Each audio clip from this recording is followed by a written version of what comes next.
गोंदिया जिले के देवरी तहसील के किसानों ने रबी फसल की बुआई कर दी है, लेकिन 15 दिन बीत जाने के बावजूद धान फसल के लिए पानी उपलब्ध नहीं हुआ। इसी के चलते देवरी तहसील के किसानों ने शिवसेना के पूर्व विधायक सहसराम कोरेटे के नेतृत्व में मनोहर सागर जलाशय पर आंदोलन शुरू कर दिया है। देवरी तहसील के शिरपुर गाँव के आसपास के किसानों ने खरीफ सीजन में धान की फसल लगाई थी, लेकिन अनियमित बारिश और बाढ़ के कारण फसल को भारी नुकसान हुआ। दूसरी ओर किसानों को अब तक नुकसान का मुआवजा भी नहीं मिला है। रबी सीजन में किसानों ने फिर से धान की खेती की, लेकिन सिंचाई विभाग ने केवल एक बार पानी छोड़ा। फसल की बुआई के बाद जब दोबारा पानी की जरूरत थी तो सिंचाई विभाग ने पानी छोड़ने से इनकार कर दिया। नतीजतन नालों और कुओं का पानी भी सूख गया है, जिससे फसल बचाना मुश्किल हो रहा है। साथ ही पशुओं को भी पानी नहीं मिल पा रहा है। इस गंभीर स्थिति को देखते हुए नाराज किसानों ने शिरपुर गाँव के पास स्थित मनोहर सागर जलाशय पर आंदोलन शुरू कर दिया है। किसानों ने साफ कर दिया है कि जब तक उनकी मांगे पूरी नहीं होती तब तक आंदोलन जारी रहेगा। अब यह देखना दिलचस्प होगा कि सिंचाई विभाग इस पर क्या निर्णय लेता है। शिरपूर धरणाचे पाणी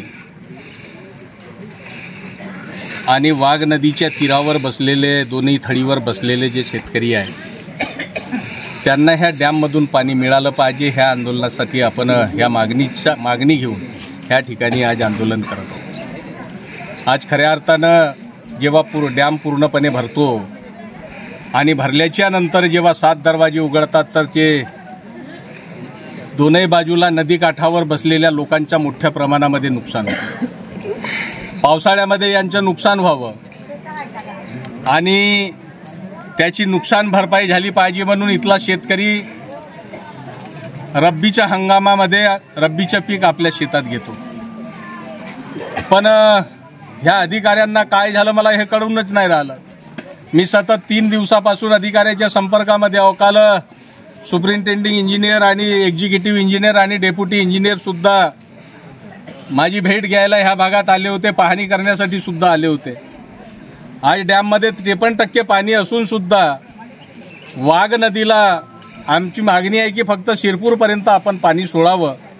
शिरपूर पर्यंत पाणी सोडले तर आमचे जे पुरामुळे इफेक्टेड जे गावं आहे आणि ज्यांनी आता उन्हाळ्याची रब्बी लावली त्यांच्या गुरांना पाणी पाहिजे। अनेक लोकांनी जे पिण्याच्या पाण्याची नळ योजना आहे त्याच्या विहिरी त्या वाघ नदीमध्ये खोदलेल्या आहे, बांधलेल्या आहे। त्याच्यामध्ये सुद्धा पाणी संपूर्ण संपलेलं आहे ना, त्या विहिरीमध्ये पाणी नाही।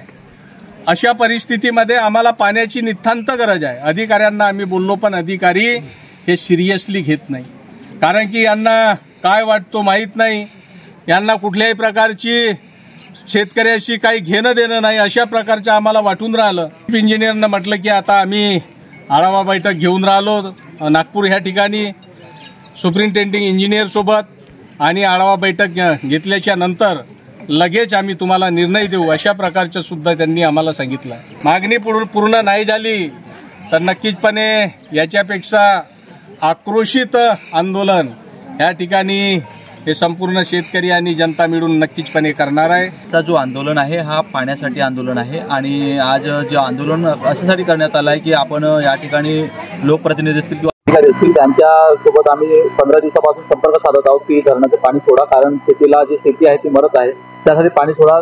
पाणी ते न सोडल्यामुळे हा आंदोलन आहे। आमची मागणी अशी आहे की जे पीक आमचं मरत आहे ते पीक मरू नये यासाठी अधिकारी असतील किंवा लोकप्रतिनिधी आणि हा शिरपूर धरणाचं पाणी सोडावं यासाठी आमचं आंदोलन आहे। नाव नितेश एकनाथ भेंडारकर। आज आपल्या ह्या शेतकऱ्यांची मागणी आहे, गेल्या 10 ते 15 दिवसापासून नदी पूर्णच कोरडी आहे। शेतकऱ्यांना पाणी नाही मिळून राहिलं, पिण्याचं पाणी नाही, जनावरांना पाणी नाही आहे।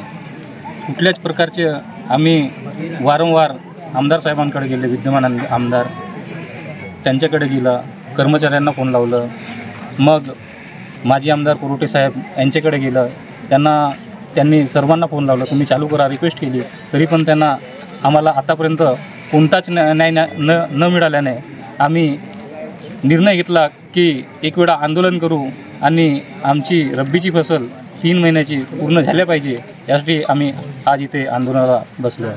शेती लावली, डॅम सोडला, पूर्ण ना बुडून गेला, एकही धान झाली नाही। रब्बी लावला, रब्बी आता 15 दिवस झाले, 15 दिवस होऊनही आता डॅम सोडत नाही आहे। त्याच्यासाठी सर्व गावकरी लोक एकत्र जमला आहोत आणि आंदोलन केलं करत आहोत.